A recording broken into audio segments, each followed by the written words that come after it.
Hi, I'm Sam Jacob, and last week I was being interviewed by Marie from the RIBA, and this is a kind of baton passing experiment, I guess, where the last person who gets interviewed then interviews the next set of people next week.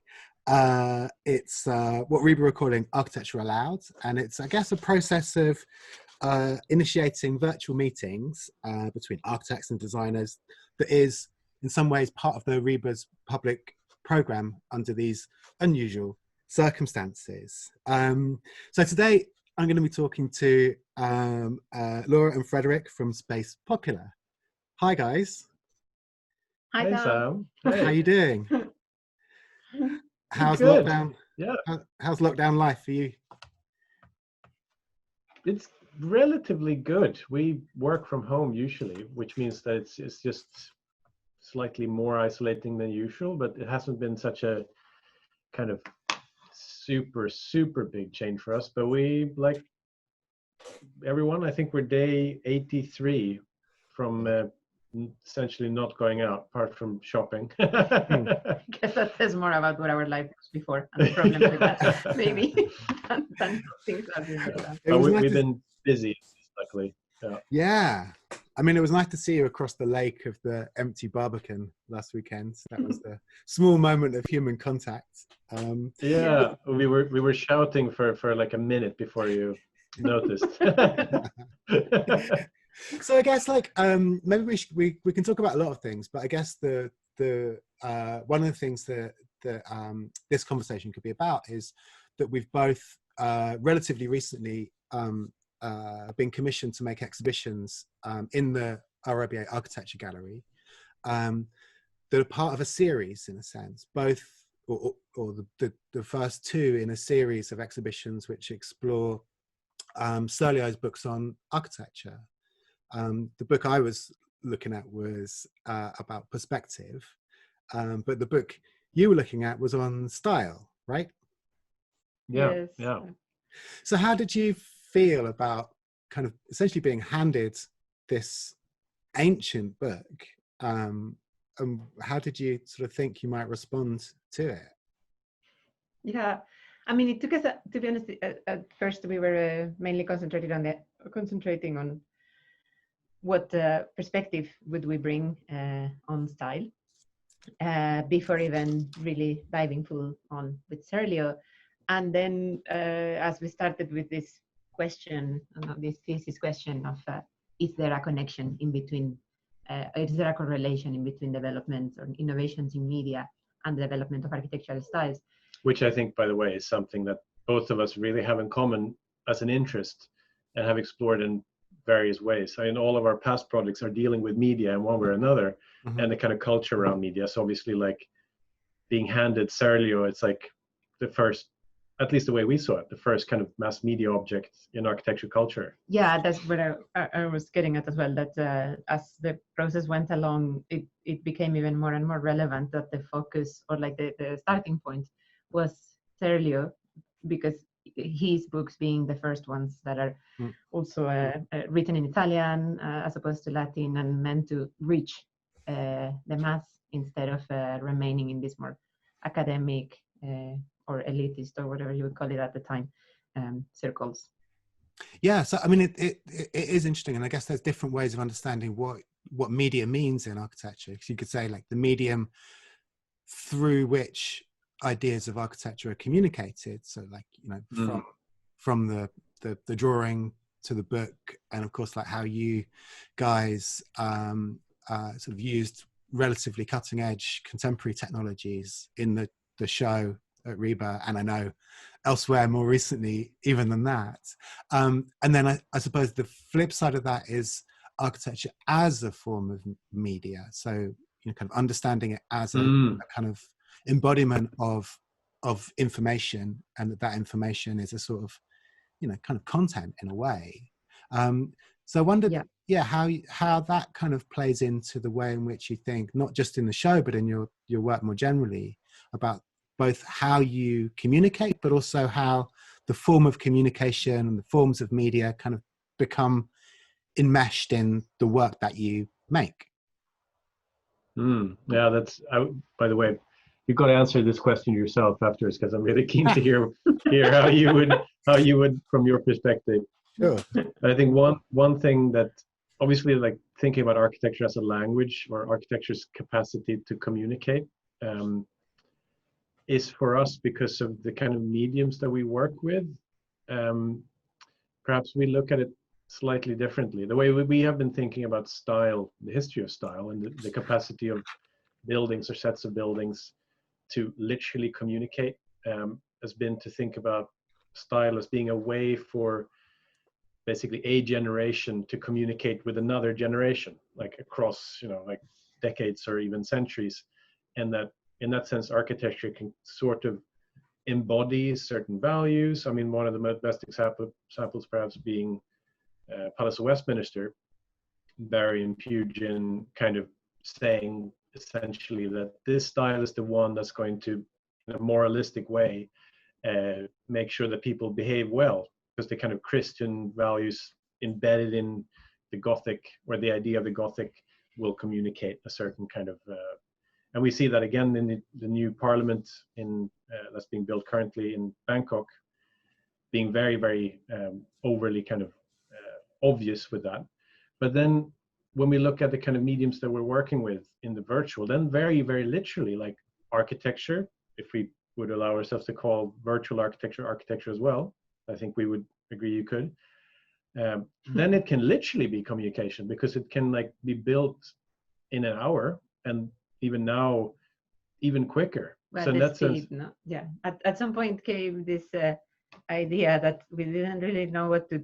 We haven't really done anything with it, but this sentence came of architecture at the speed of the spoken word, and the fact that if it doesn't take any time to build it, then it can have a speed when the sentences you can form can be more complex, perhaps, no, than just like, oh, religion, religious values, or like the Thai parliament, like we have here temples, so you better be proper.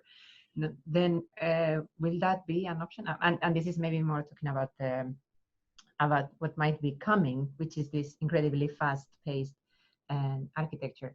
But yeah, I mean, in general, we were very keen to look at architecture as the medium that carries meaning, but meaning that is in a very mainstream way, like things that everyone would understand, like the meaning in the way that people assigns meaning to architecture through Pinterest. No, I mean, someone says like, this is the type of kitchen I want to have, and then somehow by putting so many samples together, we get, no, different people can get what this person means without necessarily giving it a name, and it embodies usually the idea of a lifestyle but it's incredibly mainstream. It's just, I mean, you mean rather than like understanding the Greek gods in the statues of a facade? Yes, or like, yeah, that, or understanding even styles that are maybe very particular to a place, and therefore fewer people would have established a connection with those types of aesthetics. Yeah. So then do you think it's not so much the particular style, it's more about the way in which you kind of reassemble all of those, like, let's say in the way you're describing it, like familiar things, or in a sense like really obvious things, yes, but combined in a way which is less expected, because it suddenly evades the traditional boundaries between some, things which are distant either historically, over time, or culturally and geographically. Yeah, because I guess if you had to explain, my point is that because we have media that is so fast, at least through photographs now, we can get them and assemble them and share them so fast. We can create meaning collaboratively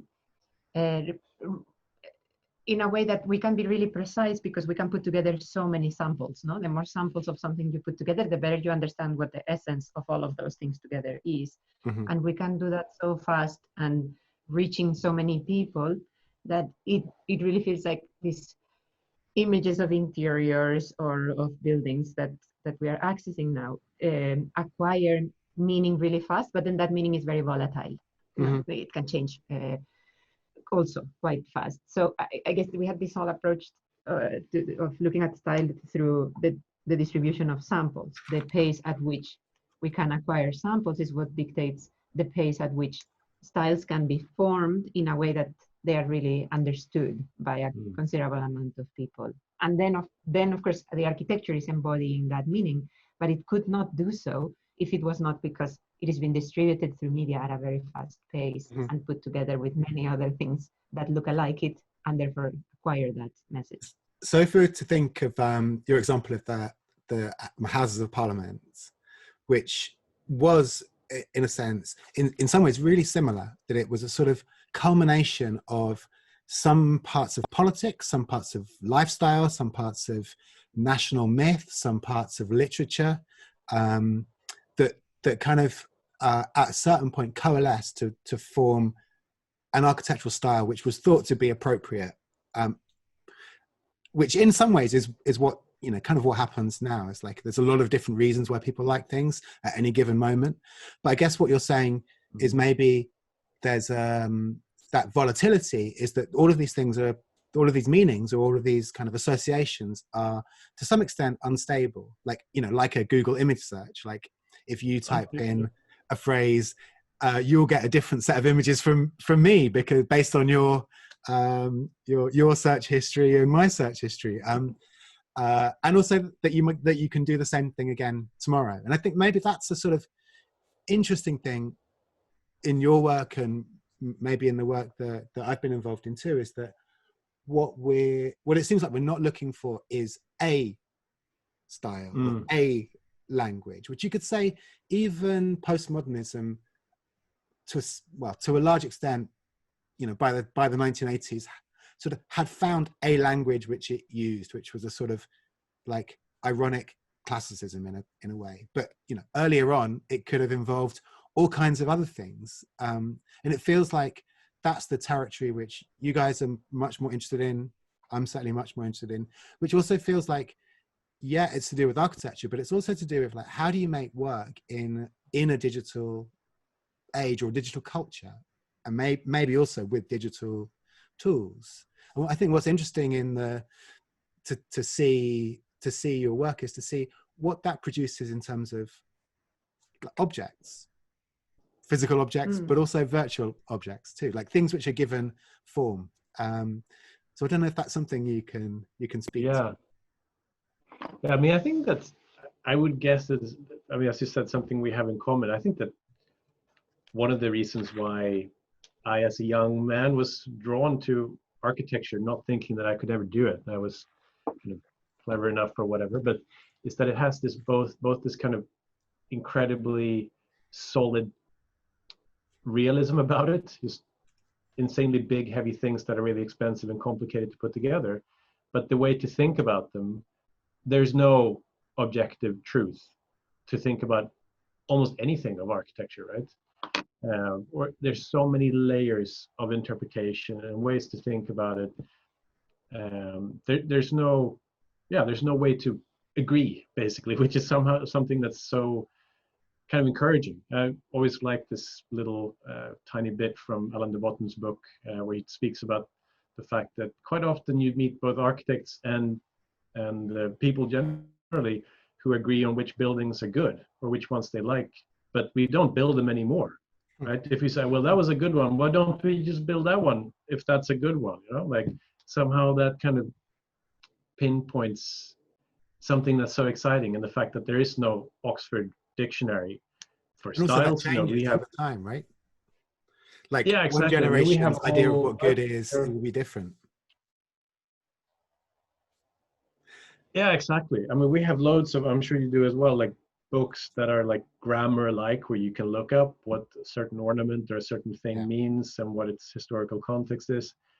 But there's no official language. It's a kind of it completely morphs depending on, I mean, like the example you're bringing up, depending on the culture and the time and who you are and what you're interested in or what you believe in. And But what's your take on media and these experiments that you're doing? Well, I I mean, I've always loved the Marshall McLuhan description of a light bulb, right? And so, you know, a light bulb in a sense is a very small piece of architecture, right? Like it's a thing you even specify pretty much as an architect. And there's a point where Marshall McLuhan says that a light bulb is information, and that I was like, what? Oh my God, that's interesting. What the hell? Come on, like, what does this mean? And then he says, but we don't recognize it as information because it's information in a pure state. Now, it doesn't really explain, or I don't really understand what he means by purity, but I think I kind of like imagine it's like on or off. But it just made me, I read that a long time ago, and it always made me think like, oh my God, there is a kind of, you know, a sense that architecture itself is information. Like, I never really got into the books that Robert Venturi and Denise Scott Brown wrote about electronic, you know, architecture in the age of electronic communication, because it felt like it talked too much about screens, and so sort of devolving architectural content to video content in a way which, for me, felt less exciting than McLuhan's description, which was no, architecture is information, but we don't recognize it as information because it doesn't look like media. So for me, that was always really interesting. And that meant that it also didn't have to work as a sort of literary construct. It didn't have to work as kind of anything apart from kind of architectural information itself. And so to that end, I mean, I've been more interested, I suppose, in thinking of architecture as a form of representation. So like as drawings for sure, but also like the building itself. So you could say there's an equivalence between the model, the drawing, and the building, that they all operate in exactly the same way. It's only kind of professional distinctions or insurance distinctions or speed or, you know, scale of the office or whether it needs to be commissioned or not. That is a difference from a kind of disciplinary point of view, which is, I think, is interesting when I see your work, because you're clearly sort of in that, or part of the body of your work at the moment is sort of exploring that role between forms of representation, i.e. kind of like virtual reality, and that as a kind of space as well. So it's sort of interesting to see that zone which is ambiguous. It's like, is that just a depiction of something which should be real, and it's just a quicker and, well, quite maybe a little bit quicker cheaper way to do something? Or is it like a thing in and of itself, and what might kind of, if the barrier is more porous, what do you think kind of leaks backwards from your experience of virtuality into physicality? Because I think we can all, you know, we're all quite mature digitally, and we can understand that there's not a difference between the two worlds. But yeah, it'd be interesting to hear you talk about that, actually. Well, you know, we had a moment with the students earlier this, like quite a few months ago, but we're doing this studio at the AA called the Civic Program, where the students are developing proposals for civic architecture for the age of the immersive internet. So the age of the augmented city, to put it in other words that might be a bit more understandable. Anyway, we were talking about the projects all together, and then the students were talking about representation. And you have this hilarious moment when we are talking about these projects that have a physical part and digital or virtual part, and we're looking at them on printed drawings on the wall. No? So then we're like, okay, we were reaching this conclusion that like everything has to be hyper realistic, because otherwise we're not going to be able to deal with all these loops. But if you are really into a certain graphic style, you can realize that can be the project. Like that is, if you're doing something that is going to be an augmented layer, graphic style can be the project itself. And that suddenly created this moment of self-reflection of like, then, I mean, we could really rethink what has it meant, all these representations of architecture that we have done so far. What have we really meant by them? And what if now we are held by our representations, and that is what the spaces are going to be? What if we start taking all those representations of architecture as literal, as that is the end of it, that is how it is, and therefore what was the intention behind them? So it was a really exciting moment, because it put us in this loop of like, we constantly have issues with these virtual projects, especially with the students, in terms of like, what do we draw and what do we do as a project? Do we do the thing itself, or do we do the drawing of the thing? Mm-hmm. That is a virtual thing. And I mean, fair enough, you could do the drawing of the thing. No architect is going to tell me I cannot finish the project at the drawing of the thing. People has been doing that forever. But somehow it seems to most people, it seems wrong to do that when you're doing a project that is not that is not going to lead to a physical end. I mean, I think I'm taking myself into a rabbit hole, but yeah, it's super it's a interesting. good rabbit hole, though. It's a very good rabbit hole. Yeah, it's a really good one.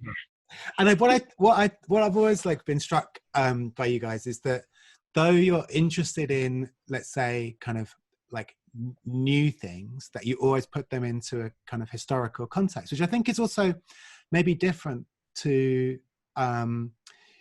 maybe a kind of previous generation whose interest in, let's say, the digital was really kind of ahistorical, was like not interested in the lessons of history, I would argue, at least. And that, you know, for example, the way in which you would look back at, you know, another guy we've got in common, not just Serlio, Owen Jones, of course, who, you know, who's also exploring a kind of modernity, or 19th century modernity and technologies and, you know, history and human culture in order to generate a kind of body of knowledge in the first place, but also how that body of knowledge can project forwards into you know, a future beyond that collection. So I think, yeah, I think rabbit hole is great because it creates ambiguities, right? Like between the status of one type of work and another type of work, and it feels like that oscillation is really important. Like, you know, your work optically and spatially has that kind of like very physical oscillation, the intensity of the graphics, the color. And I feel that maybe is trying to do something on a kind of, on other levels as well, cultural levels. Like that, yeah. Could you maybe talk about that sort of intensity and that multiplicity of layering of many things all at the same time?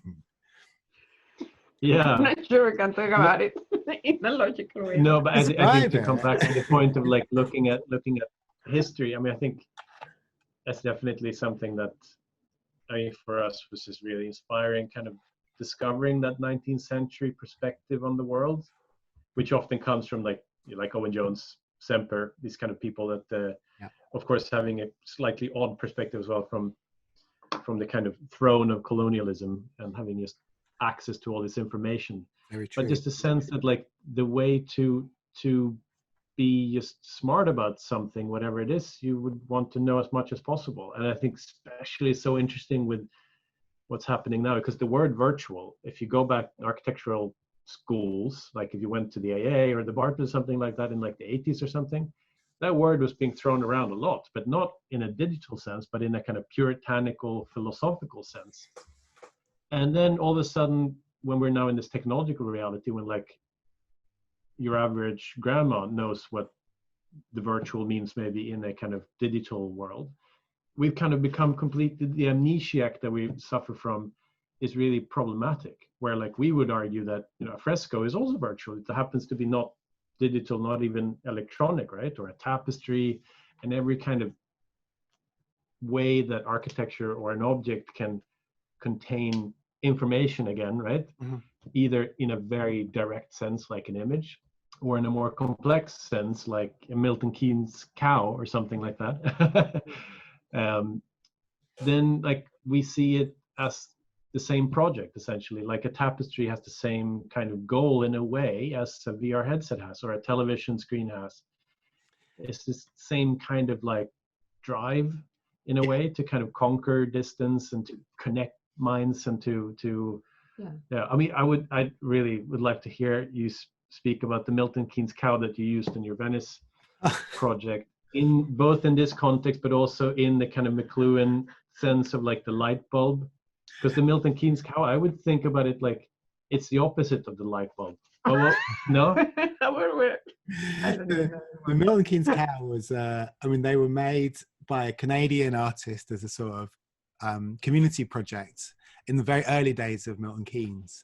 And, you know, if you were looking for a good sculpture of a cow, that they're not good sculptures of cows. They look like they've been made by someone who's never seen a cow, what a cow looks like. But in Venice, we wanted them basically to be like the Venetian lions, you know, like as a sort of replacement for, so they were positioned, you know, kind of symmetrically on the steps of the British Pavilion, like a kind of like amateur, like animals of a very different nature, you know, artwork animals of a very different nature.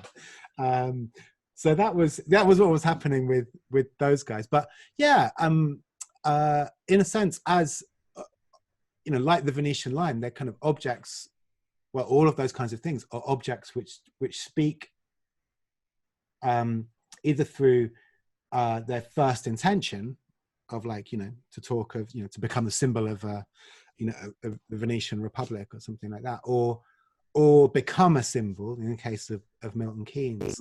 And I think that, yeah, I think what maybe you know, I guess like neither of us are the kinds of people who would produce the Milton Keynes cow, but we might be people who kind of invent an animal sculpture to go outside with half a cow and half a lion or something like that.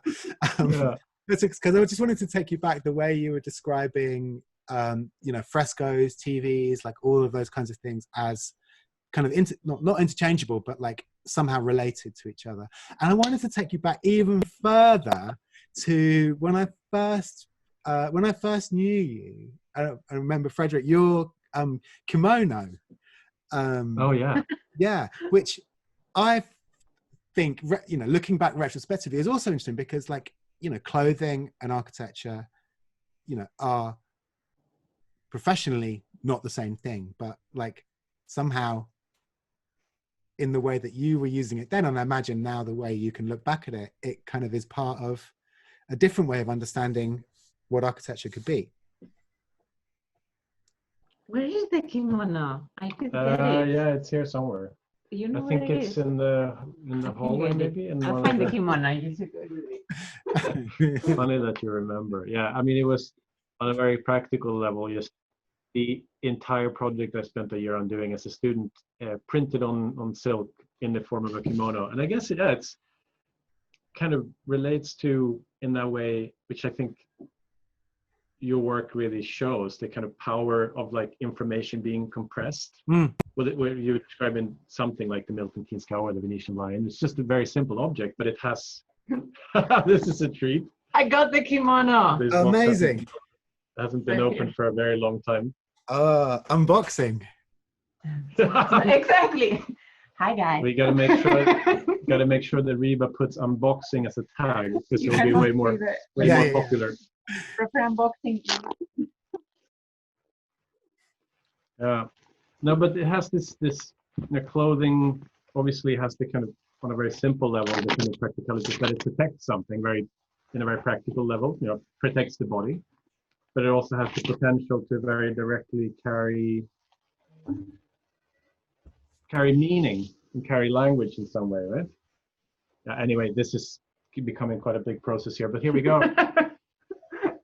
So obviously, like, the whole project was inspired by Japanese architecture and Japanese symbolism, storytelling and objects, and then I don't know if you can see that, but so the drawing, the floor plan of the project is drawn like a manga, but then completely kind of inspired by the way that essentially Japanese 16th, 17th, maybe more 18th century ornamentation, kind of how things are cut, and then each bit you have like koi carves, and you have like different kinds of famous Japanese elements. Lift it up, Marcus, at the bottom there is the nicer bits of ornaments also. No.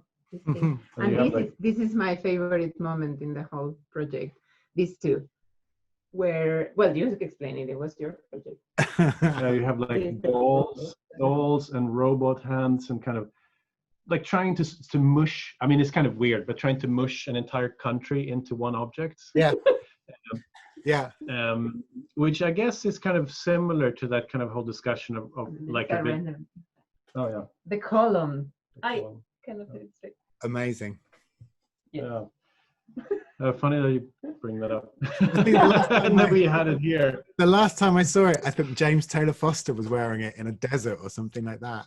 No, that's another one that I'm not gonna pick that one up, because it's we made him. So this is really interesting, because we've been thinking about how exciting it is to make. I mean, for my nephew's baptism, I'm his godmother, and I was in charge of getting his clothing for the baptism, so I made it instead. And then we made this kind of elevated, strange diaper thing that he got wrapped up in, and it had all these symbols and stuff. So then our next client for a piece of clothing that for a meaningful occasion was James, who came and said, like, I'm going to Burning Man. I don't know what I'm going to wear. So then he gave us a series of motifs that were important in his life, and we designed this crazy, I don't even think you can even call it kimono. I mean, we do always things that end up being kimono like, because it's very geometric patterns that you can control. But that's the only reason, so that you don't have to fit it. And we made it for him, and it was a combination of Venice, octopus. There was all sorts of stuff in there. I mean, I guess in a similar way to try and like mush informational complexity into the simplicity of something, into like one object. And also the putting on something that has a whole story in it. It also then, in a very direct, almost practical sense, it has this thing that, like, the way you interact with people based on that thing. That, for example, if you're going to Burning Man and you have that thing on, then it becomes a whole thing. And then you're wearing you're wearing a book that you can talk about. It's because, like, yes. Hey! That's what I was going to get to. You've made loads of stuff as well. And my brother, he got your scarf for Christmas. My brother got the insulation, because he's a construction engineer. He's so happy with it. But it's so interesting, because I think they're both ideas about architecture and identity, and, like you say, some sort of like essentializing broad cultural or individual stories into, but they're also, it's kind of reverse architecture. It's the body that is in space rather than the container of space. And I know, like, when you're thinking about interiors, there's a sort of, or making, let's say making a carpet, which is like a piece of clothing for a room in a way, like, like you had it in RIBA. Like, that's really, there's something really interesting about that like kind of the body in space, or the space as a body. And how they can both, like, embody all of the things you were describing, identity, stories, narratives, but where that is located. But I think, go ahead. I think we end up operating in two very distinct modes. One is the one that we were talking about, that of like, give me your motifs and I will translate that into form or graphics, and then you're literally wearing a story that can be told and explained. And then the other mode, which is very, very different, is sort of what I was referring to with how people ends up sending you a Pinterest board for what they want, because it's a style that they don't know what to call, so they use an accumulation of samples in order to communicate an atmosphere. And I am really excited about that one, because it's completely independent from verbal language. And we all get a sense for, anyone looks at a mood board, and if it has enough samples, we all get it, no matter how much we hate them, we get it. But it's like, I know what you want now. Like, and you might completely like hate those things, and then people, because they treat references in a very shallow way, they don't have a deeper understanding of socio-political context of those references, etc. But they still work. You still understand what that atmosphere is, and it's completely detached from words. and that's where I think that there is the really really next step of when, if architecture is fast enough, then it becomes almost like an emoji or a meme, or like that thing that boom, you put it out, and it carries so much meaning in one glimpse. No, and very literally, wow. we should meet up in a virtual space at some point, because the kind of ways that you're talking about clothing and carpeting, clothing for a room, or in a very literal sense, it's shifted in a virtual space, because often your avatar will have something that they refer to as like a backpack. And your backpack can contain an infinite amount of virtual objects that are literally 0-dimensional until you bring them out. And that's how, at least, we'd like to think about like the carpet at RIBA, that it ideally has an infinite amount of information in it, that if you could reach in and just grab one thing, that you can't unpick it. Like there's just and the fact that it's in a space of the body, you know, it's like 10 meters long or something, or like a scarf or like a piece of clothing, like your presence or your perception of that thing is it as a whole, rather than something more complex like a book or the internet. But you can't see the whole internet at the same time. You can't see a whole book at the same time, even if you rip out all the pages. But if it's representational in a way that's understood immediately, and if it's all compressed in one space, I think that's kind of what we're really interested in. And it's really interesting, you know, like literally to work with clothing with that sort of thinking in mind. Like Mary Poppins handbag, you know, like Exactly. anything can come out of it. Anything could come out of it. Yeah. That was making me think a little bit about the could say, do you think that the object, there's a different way in which we relate to objects now? I mean, I really appreciated, in a sense, the way you're talking about the sort of surface level of Pinterest. You could say, like, embracing its both its meaning and its meaninglessness, and that feels like quite a radical thing to do in architecture, because architecture always tends to dismiss those kinds of things, you know, from Le Corbusier saying the feathers in a woman's hair, you know, these are the eyes that do not see, all of that kind of stuff. But to say, like, no, this surface actually is a thing with infinite depth. Maybe the surface is a thing, you know, it's Mary Poppins bag is not big because it actually is big. It's big in a different way. It's small, and in a sense that's maybe a similar way which you're describing a relationship to the surface of things, you know, the kind of their obvious and apparent qualities is their depth, maybe. Yeah, and I mean, I think that's the way. I think we were obviously huge fans of your work as well, and what the work is doing, everything from like simple objects you can buy on your website to your buildings and your exhibition projects.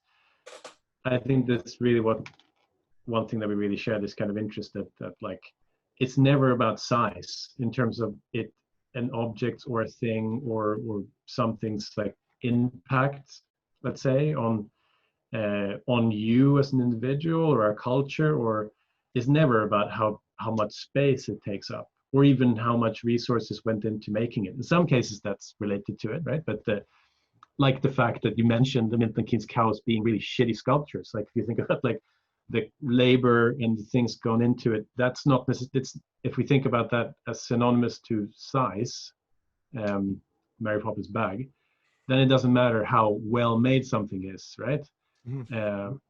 Because it's all about, or at least our interest, and I think your interest as well, is just then what impact has it? You know, we've been doing things like, well, actually, you know, we overlap in another way as well. When you were teaching at the A, we were students.